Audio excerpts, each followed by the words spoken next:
Good morning to all. Children, let's begin our class. Today we can study another technique of producing plantlets. Here we are going to produce superior quality plantlets through a technique named grafting.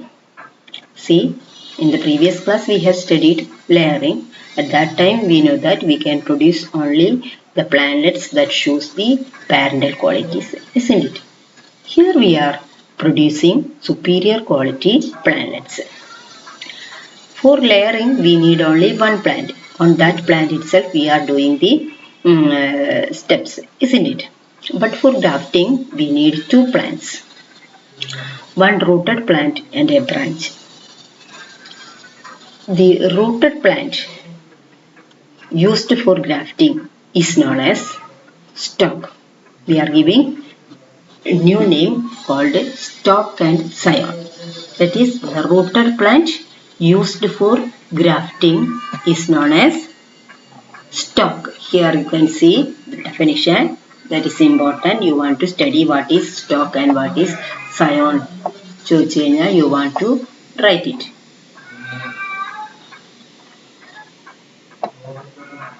See here, you can see the rooted plant selected for grafting is called stalk, and the branch selected for grafting is known as scion. Understood? So you studied the two names stalk and scion. Okay. Now we can go to the steps of grafting. There are many types of grafting. നിങ്ങൾക്ക് YouTube search ചെയ്ത് നോക്കുകയാണെന്നുണ്ടെങ്കിൽ നിങ്ങൾക്ക് അതിൽ കാണാൻ പറ്റും different ways grafting is done. മനസ്സിലായോ? പലതരത്തിലും, അതായത് പല ടെക്നിക്കിലുമാണ് അവിടെ എന്ത് ചെയ്യുന്നത്, cutting of Zion and stock is taking place. Here we are going to study the approach grafting. നമ്മൾ പഠിക്കുന്നത് അപ്രോച്ച് ഗ്രാഫ്റ്റിംഗ് ആണ്. അപ്പോൾ ഈ അപ്രോച്ച് ഗ്രാഫ്റ്റിംഗിൽ എന്താണെന്ന് വെച്ചിട്ടുണ്ടെങ്കിൽ, അതായത് we know that the branch is selected for grafting അല്ലേ, അവിടെ അപ്രോച്ച് ഗ്രാഫ്റ്റിംഗിൽ നമ്മൾ എന്ത് ചെയ്യുന്നില്ല, we are not removing the branch from that parental plant. Only after the producing the roots we are cutting that branch.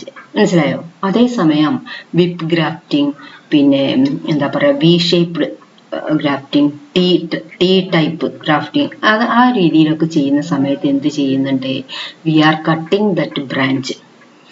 First നമ്മൾ ചെയ്യുന്ന സമയത്ത് തന്നെ cut ചെയ്തിട്ടാണ് നമ്മൾ സ്റ്റോക്കിലേക്ക് അറ്റാച്ച് ചെയ്യുന്നത്. Okay. Here we are not removing that branch. Only after the production of new roots we are cutting that branch. അതാണ് അവിടെ നമ്മൾ അപ്രോച്ച് ഗ്രാഫ്റ്റിംഗിൽ ഒരു ഡിഫറൻസ് വരുന്നത്. Okay. So we can go to that step.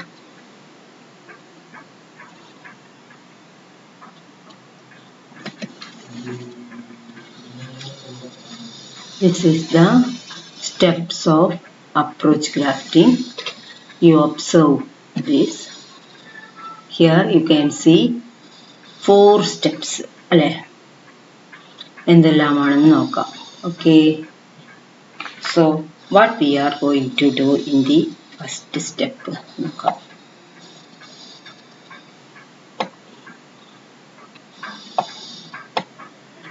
First of all, we select the stalk and scion.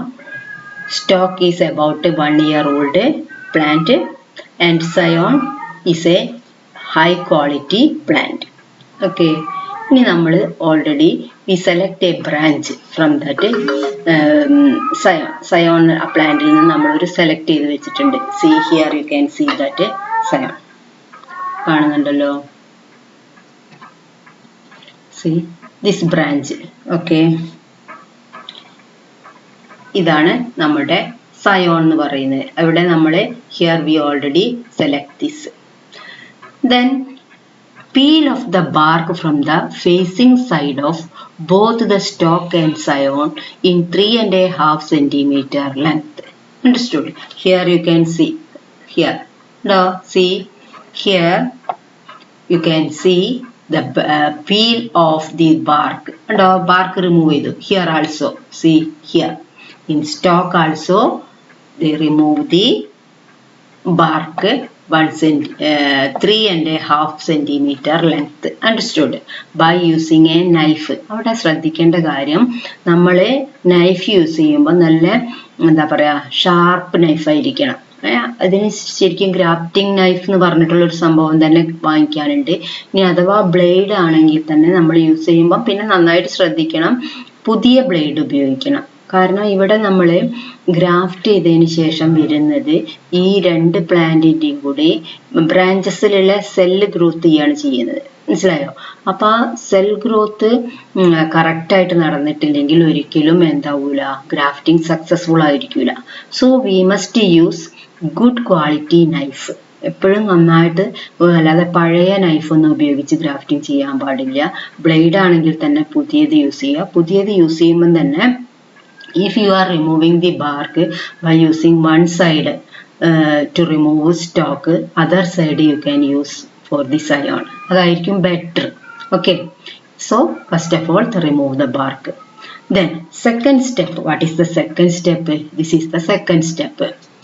Bring the peeled off portions of stalk and scion in contact with each other. Observe here the two scion and stalk bring together. ഇനി എന്താ ചെയ്തിട്ടുള്ളത്? wrap them together firmly with a jute twine. jute twine അല്ലെങ്കിൽ നിങ്ങൾക്ക് ഒരു Cello tap ഉപയോഗിച്ചിട്ട് cover ചെയ്യാം. Okay, നന്നായിട്ട് jute twine ഉപയോഗിച്ചിട്ട് എന്ത് ചെയ്യുന്നു? റാപ്പ് ചെയ്യുന്നു. അപ്പോൾ second step is over. What is the second step? Bring the piled of portions. അതായത് നമ്മളെ ആ ബാർക്ക് റിമൂവ് ചെയ്ത പോർഷൻസ് ഉണ്ടല്ലോ, ആ പോർഷൻസിനെയാണ് അടുത്തടുത്ത് വെക്കേണ്ടത്. ദെൻ റാപ്പ് വിത്ത് ജൂട്ട് ട്വൈൻ. നെക്സ്റ്റ് സ്റ്റെപ്പ് എന്താന്ന് നോക്കാം നമുക്ക്. Next step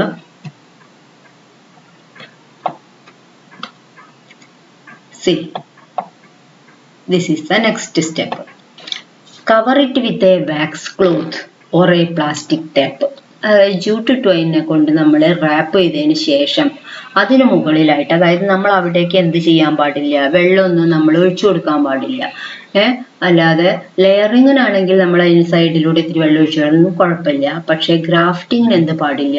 U don't water that part. നമ്മളെ വാട്ടർ ഒഴിച്ചു കൊടുക്കേണ്ട ഒരു ആവശ്യമില്ല. Okay, so cover it with a wax cloth or a plastic tape. അതിലേക്ക് വെള്ളം ആവാതിരിക്കുന്നതിന് വേണ്ടിയിട്ടാണ് നമ്മൾ അങ്ങനെ ചെയ്യുന്നത്. Then after 1 month cut partially the stalk above. അതായത് only after 2 months we are cut the whole part, but after 1 month you can cut half part of the stalk and half part of the scion. അതായത് മുഴുവനായിട്ടല്ല, കാരണം നമ്മളെ സ്റ്റോക്കിലേക്ക് നിന്നോട് attach ചെയ്ത് കഴിയുമ്പം അത്രയും വരെ അതിന് എന്ത് കിട്ടണം? ആ വളരുന്ന ഭാഗത്തിന് വാട്ടറും മിനറൽസ് ഒക്കെ കിട്ടണ്ടേ? അപ്പൊ that is given by that rooted plants. So after 1 month cut partially the stalk above the covered area and the scion below. Then wait for 1 month and cut and detach the part completely. When it attains proper growth, it can be replanted in a more suitable place. Remove any new branches sprouting on the stalk. Okay, അതായത് നമ്മൾ ഈ സ്റ്റോക്കിനെ വീണ്ടും what will happen? The stock also produces many leaves. So you don't allow the stock to grow. മനസ്സിലായോ? നമ്മളെ സ്റ്റോക്കിനെ വളരാൻ വേണ്ടി അനുവദിക്കാൻ പാടില്ല. അതിൽ 1-2 ഇല മാത്രം സ്റ്റോക്കിൽ നിർത്തുക എന്നല്ല. അതൊരിക്കലും സ്റ്റോക്കിനെ കൂടുതൽ ഇതാക്കിയാൽ നമുക്ക് ഏതിൽ നിന്നാണ് കിട്ടേണ്ടത്? We need the fruits and flowers from the scion. സയോണിലത്തെയാണ് നമുക്ക് ആവശ്യം, അല്ലെ? So you don't allow the stock to grow. സ്റ്റോക്കിനെ കൂടുതൽ വളരാൻ വിട്ട് കഴിഞ്ഞാൽ നമുക്ക് സയോണിൽ നിന്നും നമ്മൾ വിചാരിച്ചത്ര എന്ത് കിട്ടൂല, അതിൽ നിന്നും ഈൽഡ് കിട്ടൂല. Okay, so this is the way you want to do the grafting. പക്ഷെ ഇതിനേക്കാൾ ഈസി ആയിട്ട് നിങ്ങൾക്ക് ചെയ്യാവുന്ന ഗ്രാഫ്റ്റിംഗ് ഉണ്ട്, whip grafting. The video of that whip grafting I will send to you, that you can do at your home. നിങ്ങളെ വീട്ടിൽ നിന്ന് ഇതിനേക്കാൾ ഈസി ആയിട്ട് ചെയ്യാൻ പറ്റുന്നതാണ്. നിങ്ങളെല്ലാവരും ആ രീതിയിലെങ്കിലും ഒരു ഗ്രാഫ്റ്റിംഗ് ചെയ്തിട്ട് നിങ്ങൾ സക്സസ്ഫുൾ ആവണം. ഓക്കെ, ഇനി നമുക്ക് അടുത്തത്, ഇപ്പൊ ഗ്രാഫ്റ്റിംഗ് ഈസ് ഓവർ. അപ്പോൾ ഗ്രാഫ്റ്റിങ്ങിൻ്റെ ഇതെന്താണ് നമ്മളുടെ അഡ്വാൻറ്റേജ് എന്ന് പറഞ്ഞിട്ടുണ്ടെങ്കിൽ we get high quality or super quality plantlets from this through grafting. പിന്നെ ഇത് പെട്ടെന്ന് തന്നെ എന്ത് ചെയ്യും, fruiting and flowering will do faster than the original plant. മനസ്സിലായല്ലോ. ഇനി നമുക്ക് ബഡ്ഡിങ് നോക്കാം. Next budding. Okay, see this is budding. Budding means ഇവിടെ നമ്മൾ കൂടുതൽ യൂസ് ചെയ്തിട്ടുള്ള ബ്രാഞ്ച് ആണല്ലോ. ബഡ്ഡിങ്ങിന് യൂസ് ചെയ്യുന്നത് എന്താണെന്ന് വെച്ചിട്ടുണ്ടെങ്കിൽ സ്മോൾ ബഡ്സ്, ഇത്രയും വലിയൊരു ബ്രാഞ്ച് അല്ല. അതേസമയം ബഡ് എന്ന് ഉദ്ദേശിക്കുന്നത് ബഡ് എന്ന് പറയാൻ തളിരില ഉണ്ടാവൂലേ, അതായത് ഇപ്പൊ മെയിൻ ബ്രാഞ്ചിൽ നിന്ന് തന്നെ നമുക്ക് ചെറുതായിട്ട് തുടങ്ങുന്ന ചെറിയ തളിരില 1-2 ആണ്, അതുപോലുള്ള ബഡ്സ് എടുത്തിട്ടാണ് നമ്മൾ ചെയ്യുന്നത്. അതാണ് നമ്മളെ budding. Here we are using this technique to produce different coloured flower in a same plant. അത് ബഡ്ഡിങ് ആണ് ഇതിൽ അപ്ലൈ ചെയ്യുന്നത്. നമ്മൾ ഈ ഇതിലൊക്കെ ഉണ്ടല്ലോ, റോസാപ്പൂവിലൊക്കെ നിങ്ങൾ കണ്ടിട്ടില്ല, നഴ്സറികളിലൊക്കെ പോയിട്ടുണ്ടെങ്കിൽ ഒരേ ചെടിയിൽ തന്നെ പല ഫ്ലവേഴ്സും കാണുന്ന, different coloured flower in the same plant. There they uses this method budding. Okay, നമുക്കൊന്ന് വായിച്ചു നോക്കാം. In this method a bud is grafted instead of grafting a branch to another plant. This method can be used to produce flowers of different colors in the same plant. Okay. അടുത്ത് see how can we do the budding എന്നുള്ളതാണ് നമുക്ക് ഇവിടെ കൊടുത്തിട്ടുള്ളത്.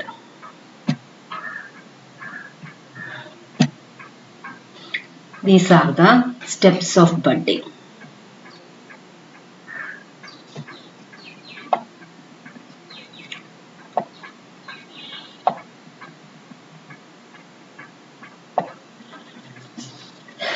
See, buds of other varieties can be grown on indigenous varieties.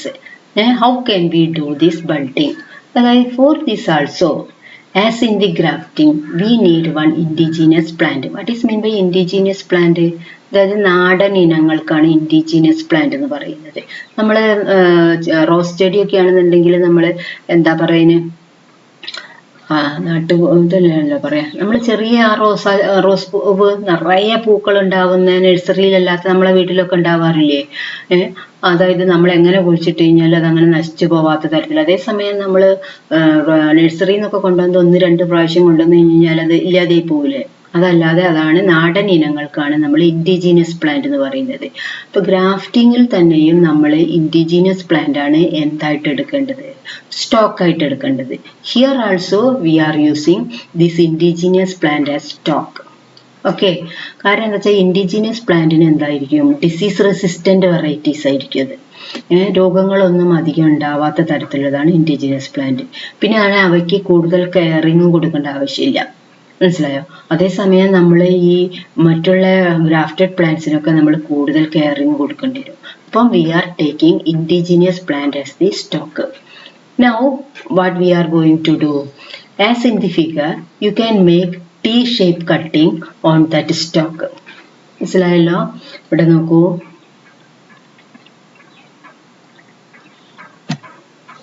see here, here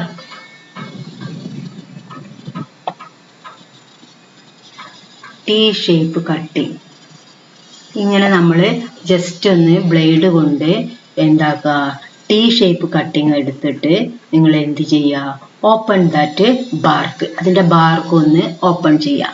then insert that bud in that T-shaped cutting.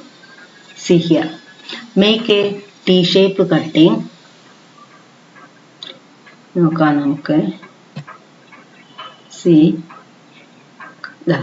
cut off the bud from a quality plant. നമ്മൾ ആദ്യം തന്നെ എന്ത് ചെയ്യണം, ഒരു ക്വാളിറ്റി പ്ലാന്റിൽ നിന്നും ഒരു bud, നേരത്തെ നമ്മൾ ബ്രാഞ്ച് അല്ലേ സെലക്ട് ചെയ്തത്, ഇവിടെ നമ്മൾ ഒരു ബഡ് കളക്ട് ചെയ്യാം. ഇനി എന്ത് ചെയ്യണം, make A T-shape cutting. Make A T-shaped cut എവിടെയാണ് ചെയ്യേണ്ടത്, on the plant on which the bud is to be grafted and leave the bark open. ഏതിലാണോ നമ്മൾ ബഡ്ഡിങ് ചെയ്യാൻ പോകുന്നത് അവിടെ നമ്മളൊരു ടി ഷേപ്പ് കട്ടിങ് ഉണ്ടാക്കുക. then you have to open that bark. ഇനി next step എന്താ? Yes, insert the bark. see, insert the bud into the T-shaped cut. ആ T-shaped cut open ചെയ്തതിന് ശേഷം നിങ്ങൾ എന്ത് ചെയ്യണം? ഇൻസേർട്ട് ചെയ്യാന്നുള്ളതാ ആ T-shaped കട്ടിനുള്ളിലേക്ക് നമ്മൾ ആ ബഡ് വയ്ക്കുക. മനസ്സിലായോ? അപ്പൊ ബഡിന്റെ വലിപ്പം എത്ര ഉണ്ടാവുന്നേ? ചെറിയ ഇലകളുള്ള, ചെറിയ കുഞ്ഞി ഇലകളുള്ള, 1-2 ഇല നമുക്ക് കാണാൻ മാത്രം ഉണ്ടാവുന്ന തരത്തിലുള്ളതായിരിക്കണം ബഡ് എന്ന് പറയുന്നത്. അതിനെ മെല്ലെ അതിനുള്ളിൽ ഇൻസേർട്ട് ചെയ്ത് വെക്കാം. പക്ഷേ റാപ്പ് ചെയ്യുമ്പം ഇനി നമ്മൾ റാപ്പ് ചെയ്യാനാണ് പോകുന്നത്. Wrap it in such a way that the bud is exposed. മനസ്സിലായല്ലോ? ആ ബഡിന്റെ കുറഞ്ഞ ഭാഗം പുറത്തേക്ക്, ആ ഇലകള് പുറത്തേക്ക് കാണുന്ന, ചെറിയ തരത്തിൽ കാണുന്ന വിധത്തിൽ നമ്മൾ റാപ്പ് ചെയ്യാം. ഇനിയോ, cut off the upper part of the stalk when the bud attains proper growth. അതായത് ബഡ് ഏകദേശം മുഴുവനായിട്ട് ആ സ്റ്റോക്കിനെ മുറിച്ച് കളയരുത്. നമ്മൾ ബഡ് ഏകദേശം വളർന്നു വന്നു കഴിഞ്ഞാൽ അതിന് മുമ്പേ കുറച്ച് അതുപോലെ as in the figure you can cut it. മുകളിൽ മൊത്തമായിട്ട് മുറിക്കരുത്, പക്ഷെ കുറഞ്ഞ തോതിൽ ആദ്യം മുറിക്കുക. പക്ഷേ when the bud attains its growth you can cut off that upper portion of the stalk. ഇനി നമുക്ക് ഒരു കളർ മാത്രമല്ല, in different places you can do the same thing. ഒരു റോസാ ചെടിക്ക് ഒരുപാട് കൊമ്പുകൾ ഉണ്ടാവില്ലേ? ആ കൊമ്പിൽ നിങ്ങൾക്ക് പല ബഡ്സും ഇതുപോലെ ചെയ്യാൻ പറ്റും. Okay, if you can do you will get different colored flowers in the same plant. Okay, these are the steps used in the budding. മനസ്സിലായോ? ഇതാണ് നമുക്ക് ഇന്ന് ബഡ്ഡിങ്ങിലും ഗ്രാഫ്റ്റിങ്ങിലും പഠിക്കാനുള്ളത്. ഓക്കെ, ഇനി ഇതിലെന്താ നമുക്ക് കൊടുത്തിട്ടുള്ളത് നോക്കാം.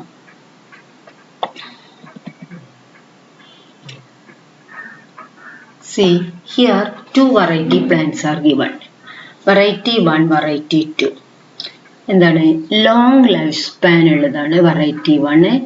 Law yield, active growth in our soil, high resistance to disease, need less nurturing. ഇത്രയും ക്വാളിറ്റീസ് കാണിക്കുന്നത് പ്ലാന്റ്. ഇത് സ്റ്റോക്ക് ആയിരിക്കുമോ അല്ലെങ്കിൽ സയോൺ ആയിരിക്കുമോ? നോക്കൂ, നന്നായിട്ട് വായിച്ചു നോക്കുക. നല്ല ഒരുപാട് കാലം വളരും. ലോ ഈൽഡ്, പക്ഷെ വളരെങ്കിൽ കൂടിയിട്ട് അതുപോലെ ഒരു ഇഷ്ടം പോലെ നമ്മൾ വിചാരിക്കുന്നത് പോലെ ഉണ്ടായിക്കൊള്ളുന്നില്ല. അതേസമയം നമ്മളെ മണ്ണിൽ നന്നായിട്ട് വളരും, രോഗപ്രതിരോധ ശേഷിയുള്ളതാണ്. പിന്നെ വളരെ കുറഞ്ഞ പരിചരണം മാത്രം മതി. അങ്ങനെയാണെങ്കിൽ this variety 1 included in which group is it belongs to scion or stock? അത് നിങ്ങൾ കണ്ടുപിടിക്കണം. വെറൈറ്റി 2 നോക്കൂ, ഷോർട്ട് ലൈഫ് സ്പാൻ ആണ്, കുറഞ്ഞ കാലം വളരും, ഹൈ ഈൽഡ് ഉണ്ടാവും. നമ്മളെ മണ്ണിൽ പുവർ ഗ്രോത്ത് ആയിരിക്കും. പക്ഷെ അപ്പോൾ നമ്മൾ പുവർ ഗ്രോത്ത് ആകുമ്പോൾ നമ്മൾ എന്ത് ചെയ്യണം? മോർ നർച്ചറിങ്, നന്നായിട്ട് പരിചരിക്കണം, വളം ഇതൊക്കെ ഇട്ട് കൊടുക്കണം, ഫെർട്ടിലൈസർ ഇട്ട് കൊടുക്കണം, പെസ്റ്റ് കൺട്രോൾ ചെയ്യണം, അങ്ങനെ നന്നായിട്ട് പരിചരിക്കണം. അതുകൊണ്ടിട്ട് പെട്ടെന്ന് രോഗങ്ങളും വരാൻ സാധ്യതയുണ്ട്. അപ്പൊ അതൊക്കെ നമ്മൾ ശ്രദ്ധിച്ചെങ്കിൽ മാത്രമേ വരാതിരിക്കുള്ളൂ. അപ്പൊ which group that variety 2 belongs ഏതായിരിക്കും? Yes, variety 1 belongs to stock and variety 2 Zion ആയിരിക്കും. തീർച്ചയായും അതാണ് അതിൻ്റെ ആ ക്വാളിറ്റീസിൽ നിന്നും മനസ്സിലാക്കേണ്ടത്. ഓക്കെ, അതിൻ്റെ ഒരു ക്വസ്റ്റ്യൻ താഴെ ഉണ്ടായിരിക്കും, നമുക്ക് നോക്കാം. See, examine the peculiarities of the 2 varieties. What are the methods that can be adopted to produce good saplings with the qualities of both the varieties? ഈ 2 പ്ലാന്റ്സിൻ്റെയും വെറൈറ്റി ഗ്രൂപ്പിലെയും ഇതിൻ്റെ ഗുണമേന്മകൾ ഉൾപ്പെടുത്തിയിട്ടുണ്ടാക്കുന്ന through which method we can produce good quality പ്ലാന്റ്ലെറ്റ്സിനെ produce ചെയ്യാനുള്ള method ഏതാണ്? Yes, grafting അല്ലേ? Then which variety can be selected as stock and which one as scion? ഏതിനെ സ്റ്റോക്ക് ആക്കും? Variety 1 is taken as stock and variety 2 taken as scion. Then what would be the qualities of the plant formed by combining the two varieties. ഇത് രണ്ടിന്റെയും കൂടി combine ചെയ്ത് കഴിഞ്ഞിട്ടുണ്ടെങ്കിൽ എന്തായിരിക്കും? അതായത് രണ്ടും കൂടി മിക്സ് ചെയ്ത് നിങ്ങൾ പറയണം. അല്ലാതെ പുവർ ഗ്രോത്ത് ഒക്കെ പിന്നെ എന്താവും? ആക്റ്റീവ് ഗ്രോത്ത് ആയിട്ട് മാറും. ഒരു ആവറേജ് ഗ്രോത്ത് കൂടുതലുണ്ടായിരിക്കും. അല്ലാതെ വളരെ മോശമായിട്ടായിരിക്കില്ല സയോൺ വളരുന്നത്. Okay, so you can mix the qualities of both variety 1 and variety 2 together. Okay, these are the things you want to study today. So now we can wind up the class. Okay, അടുത്തത് നമുക്ക് next classൽ എടുക്കാം. Okay, thank you children.